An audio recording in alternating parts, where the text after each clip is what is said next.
நீங்கள் பார்த்து கொண்டிருப்பது நியூஸ் 21 செய்திகள். தமிழ்நாடு செய்திகளை உடனுக்குடன் தெரிந்து கொள்ள நியூஸ் 21 செய்திகளை பாருங்கள். புதிய கட்டிடம் அடிக்கல் நாட்டு விழா மற்றும் செய்தியாளர் சந்திப்பு.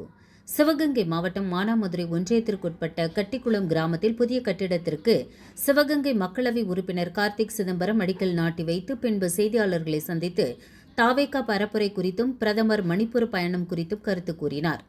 இந்த நிகழ்ச்சியில் காங்கிரஸ் கட்சி மாவட்ட தலைவர் சஞ்சய் காந்தி மற்றும் மாவட்ட ஒன்றிய நிர்வாகிகள், திமுக மேற்கொன்றிய செயலாளர் அண்ணாதுரை, முன்னாள் சேர்மன் லதா, அண்ணாதுரை, விவசாய சங்க பிரதிநிதி மணிவாசகம் மற்றும் அரசு அலுவலர்கள், பொதுமக்கள் திரளாக கலந்து கொண்டனர்.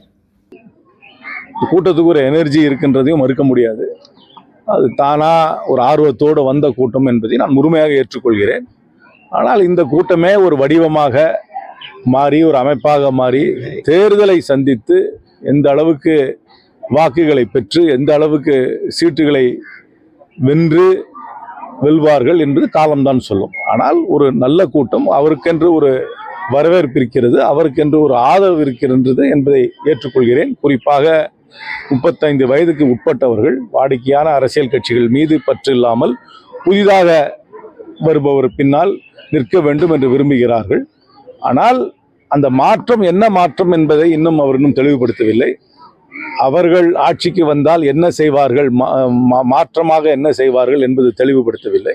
அது போக போக தெளிவுபடுத்தலாம், தெளிவுபடுத்தாமலும் இருக்கலாம். ஆனால் அவர்களுக்கென்று ஒரு ஆதரவு இருக்கிறது. அந்த ஆதரவு வடிவமாக மாறி ஒரு தேர்தலை சந்திக்கின்ற அமைப்பாக எப்படி உருவெடுக்கும் என்று என்னால் இன்றைக்கு சொல்ல முடியாது. எந்த ஒரு அரசாங்கமாக இருந்தாலும் நிறை குறைகள் இருக்கத்தான் செய்யும். திராவிட முன்னேற்ற கழக அரசாங்கம் மட்டுமல்ல, மத்தியில் இருக்கும் பாஜக அரசாங்கமாக இருந்தாலும் சரி, இதற்கு முன்பாக இருந்த எந்த ஒரு அரசாங்கம் தான் நிறை குறைகள் இருக்கும். ஆனால் மேல் தூக்கி பார்க்கும் பொழுது இந்த அரசாங்கம் பல காரியங்களை செய்திருக்கிறார்கள். மகளிர் உரிமை தொகை என்பது பெரும்பாலான மகளிருக்கு போய் சேர்ந்திருக்கிறது. ஒரு சிலருக்கு விட்டு போயிருக்கலாம். அதற்கு பல காரணங்கள் இருக்கலாம். அதற்காக தான் இப்பொழுது முகாம்களை நடத்தி அதற்காக தீர்வு காணுவதற்காக முயற்சி எடுத்துக்கொள்கிறார். ஆனால் இது ஒரு யூனிவர்சலா, அது ஒரு சக்சஸா அப்படின்னு தூக்கி நீங்க நிறுத்தி பார்த்தீங்கன்னா அது யூனிவர்சல் சக்சஸ் தான். அதுல நிச்சயமாக எந்த ஒரு கவர்மெண்ட் ப்ரோக்ராமா இருந்தாலும் அதுல 100% போய் கம்ப்ளீட்டா எல்லா ப்ரோக்ராம்லயும் பெனிஃபிஷரி போய் சேர்றதே கிடையாது. அது அப்படிதான். அது நம்மளுடைய பியூரோக்ரஸி, நம்மளுடைய சிஸ்டம் அப்படிதான் இருக்கு. ஆனா அந்த ப்ரோக்ராம் மகளிர் உரிமை தொகை என்னை பொறுத்த வரைக்கும் குறை சொல்லாத, ஒரு பெரிய அளவுல குறை சொல்ல முடியாது. அது ஒரு பெரிய அளவுல சக்சஸ் தான். இன்னும் நிறைய பேருக்கு பேர் தங்களுக்கு வரல, என் பேர் விட்டு போயிருக்குன்னு சொல்றாங்க. அது அவங்க OAP வாங்கியிருக்கலாம், இல்லைன்னா அவங்களுக்கு சொத்து இருக்கலாம், இல்லை 2 வீலர் இருக்கலாம். அந்த கிரைட்டீரியாலாம் இருக்கு. அதுக்கு தான் இப்போ கேம்ப் நடத்தியிருக்காங்க. அதுல அவங்க தீர்வு காண்பார்கள் என்று நம்புகிறேன். 2026 வாக்குகள் கொஞ்சம் சிதறும் என்பதுதான் என்னுடைய கணிப்பு. அது ஒரு பக்கத்துல இருந்து மட்டும்தான் வாக்குகள் போகல. ஆனா அவள் அரசாங்கத்திற்கு எதிர்ப்பாக, ஆளுங்கட்சிக்கு எதிர்ப்பாக அவருடைய இயக்கம் இருக்கிறது. எப்பவுமே புதுசா ஒரு கட்சி ஆரம்பிச்சாங்கன்னா அவங்க எப்பவுமே ஆளுங்கட்சிக்கு எதிர்ப்பாக தான் ஆரம்பிப்பாங்க. யாருமே எதிர்கட்சிக்கு எதிர்ப்பா ஒரு கட்சி ஆரம்பிக்க மாட்டாங்க. ஆளுங்கட்சிக்கு எதிர்ப்பாக தான் இயல்பா இருப்பாங்க.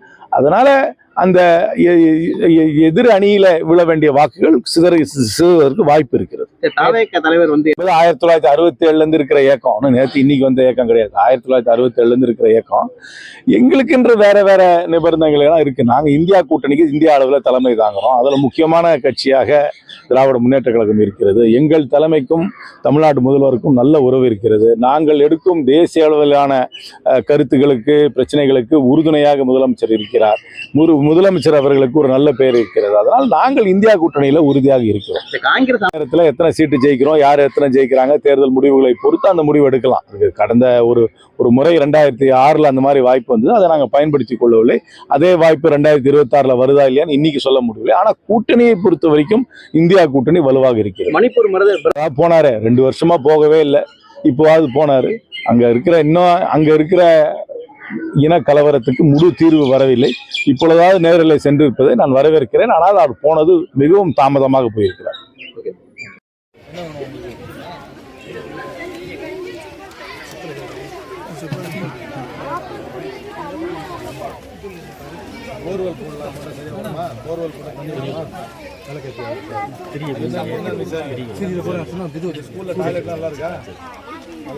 நல்லா இருக்காங்களா? ஹோம்ஒர்க் கொடுக்குறாங்களா? ஹோம்ஒர்க்லாம் கூப்பிடான்னு சொல்லுவாங்க. ஸ்கூல் 8 மணி நேரத்துக்கு அப்புறம் ஹோம்ஒர்க். நீ வா என் கைப்பிடி, நீங்க எல்லாம் சேர்த்து பிடிங்க. எல்லாம்